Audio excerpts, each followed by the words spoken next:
আসসালামু আলাইকুম। আমি ডাক্তার মঞ্জুর মোর্শেদ বলছি।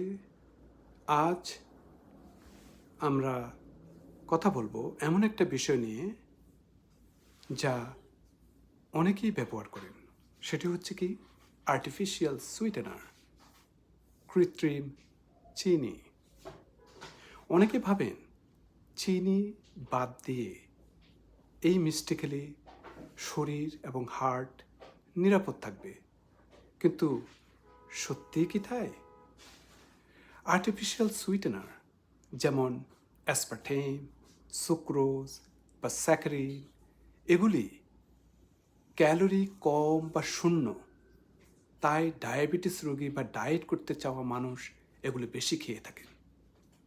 কিন্তু সাম্প্রতিক গবেষণায় দেখা গেছে দীর্ঘদিন এগুলি খেলে হার্ট ডিজিজ বা স্ট্রোকের ঝুঁকি বাড়তে পারে। এগুলি শরীরের গাট মাইক্রোবায়োম বা অন্ত্রের ব্যাকটেরিয়ার ভারসাম্য নষ্ট করে, ব্লাড সুগার হঠাৎ উঠানামা করে। কিছু গবেষণায় দেখা গিয়েছে যারা নিয়মিত আর্টিফিশিয়াল সুইটেনার খেয়েছেন তাদের মধ্যে উচ্চ রক্তচাপ এবং স্ট্রোকের ঝুঁকি আরও বাড়তে পারে। তাহলে সমাধান কি? একদম বেশি না খেয়ে আপনাকে সীমিত ব্যবহার করতে হবে। সম্ভব হলে প্রাকৃতিক বিকল্প, যেমন অল্প পরিমাণ মধু কিংবা অল্প পরিমাণ খেজুরের গুড় কিংবা স্টেভিয়া ব্যবহার করুন। সবচেয়ে ভালো হলো চিনি একদম না দেওয়া কিংবা চিনি কমিয়ে ফেলা, কিন্তু মিষ্টি খাবার পুরোপুরি অভ্যাস না করা।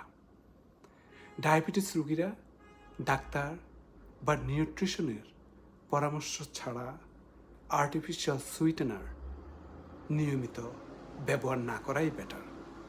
মনে রাখবেন, শরীরকে ফাঁকি দেওয়া যায় না। প্রাকৃতিক খাবারেই সবসময় আমাদের জন্য সবচেয়ে নিরাপদ। আর্টিফিশিয়াল সুইটেনার হয়তো সুগার এর বিকল্প, কিন্তু এর ঝুঁকি কখনো অবহেলা করা উচিত নয়। তো হার্টকে সুস্থ রাখতে হলে আপনি প্রাকৃতিক খাবার বেছে নিন, শরীরকে ভালোবাসুন। আজকে এই পর্যন্ত। ধন্যবাদ সবাইকে। সুস্থ থাকুন, ভালো থাকুন।